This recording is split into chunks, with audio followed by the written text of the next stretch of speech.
What's up, my fellow Earthlings? My name is Maya. I'm a lightworker Earth Angel, and today I want to talk about the Age of Aquarius. And so, the reason I picked this subject first is because currently we're living in the 2020 energy, and so the more you know in what type of age we're living in, the more you can adjust to it, and the more you can live as your higher self. So, with that being said, let's go. By the way, if you find the auto tune annoying, please let me know in the comments so I can stop doing it because I really want this to be as enjoyable as it can be for you to listen.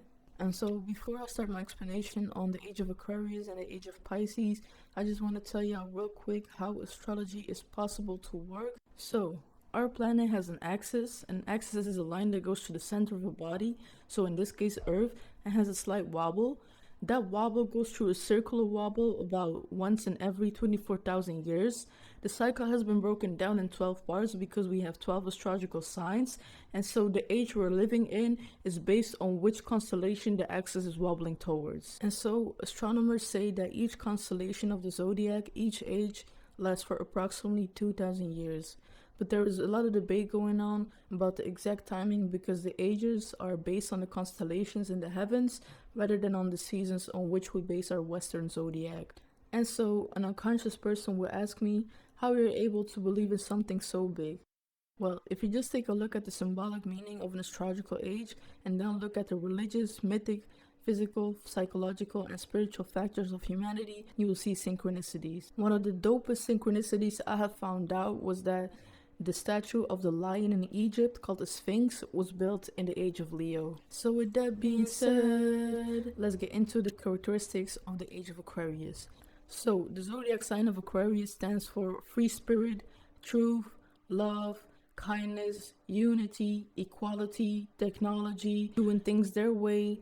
That's why a lot of Aquarius people and just people in general right now are really becoming aware about what type of world we're living in, and they see that's not the world they want to live in, so they start to protest for injustice. And so, if you look up how many protests there were in 2019 globally, you will see that there were so much.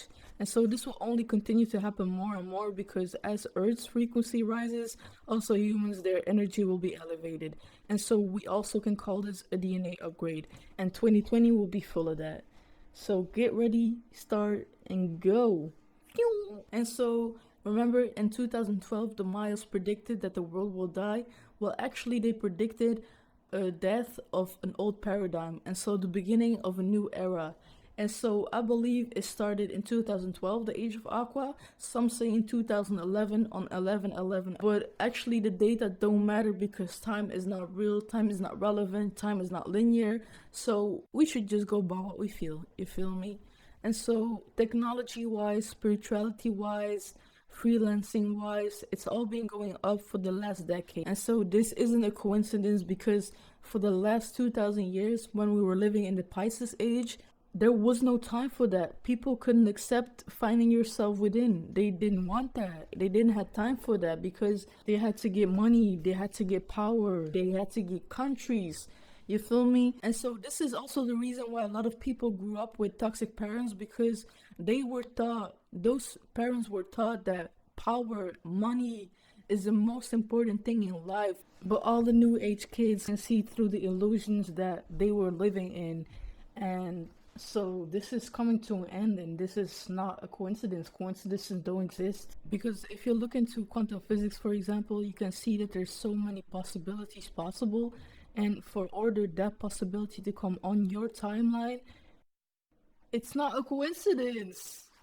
But those factors are the realization of the current moment that we're escaping. With escaping, I mean facing. Because we don't need to escape anything, we need to face it.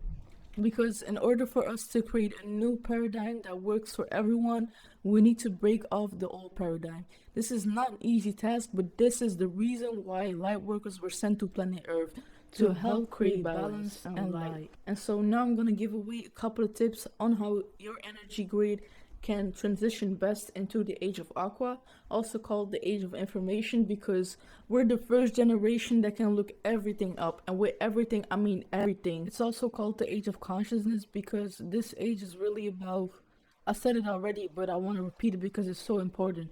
It's about finding your inner strength, really get to know yourself, doing your hobby as your job, because I truly believe that capitalism will fail in this era because they only ask more and more from their employees, and the employees are getting more mad towards them. So this is set up to fail, I swear to God.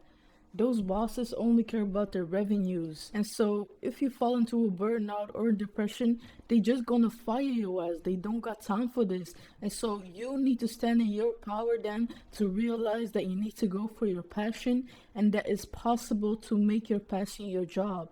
So yeah, just keep on doing what you're doing, boo. You're gonna get there, because believe me, you will not find eternal happiness in an institution that is based on fear, money, and power abuse. My bad, got a bit off topic. A video more about capitalism will come for sure, but right now, the first tip I can give you is having a spiritual practice, such as yoga, meditation, journaling, exercising, can really help to remove necessary blocks, and so you will be able to focus your consciousness on what really needs to happen. Because in order for this great awakening to happen, everyone needs to be able to stand in his own power and truth as strong as possible. Because this age is really about everyone having its own power instead of one group having all the power. And so that's also why these last 2000 years there were so many wars, because people were drowning in their power, drowning in the money, drowning in the ego. And so in this age, the right side of the brain, so the feminine side, will be more activated, and so that stands for creativity, spirituality, and so on. And so that's again a synchronicity. Meanwhile, in the Pisces age, the left brain was more activated, and so that also stands for logic and power. And so for me, that makes so much sense that those 1000 years were centered in that energy, because they were living in hell, brothers and sisters. We do too, depends the way you look at it. But we go into such a beautiful place filled with love, unity, and equality. So if you feel triggered, just go meditate, just go in nature, just drink some water, take a breath. Because if you can understand that all these emotions are part of the Aquarian shift, because Aquarian energy is humanitarian. And so don't be triggered by the media, environment, politics, terrorism. I mean, do be triggered by it, but don't lose your center by it, because that's the way the governments operate, to create more fear within us. And so when we are more feared, we're more controllable. So don't lose your center. If you just get triggered and you understand why these emotions are there, then you can transform that into light and activism. Peace. Tip número 3, don't be the victim. You need to realize you have the power to change your life.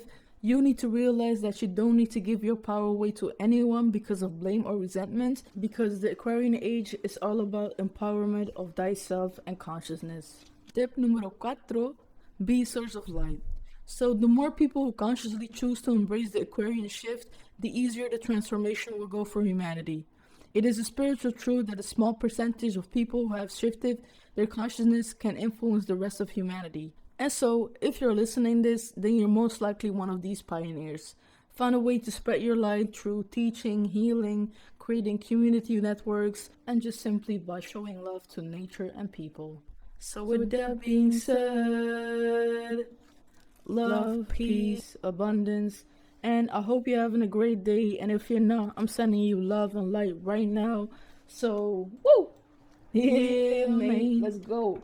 And so, if you like this subject, don't mind to subscribe or smash the like button, because more content on the way, brothers. Earthlings. Peace, shalom, swag.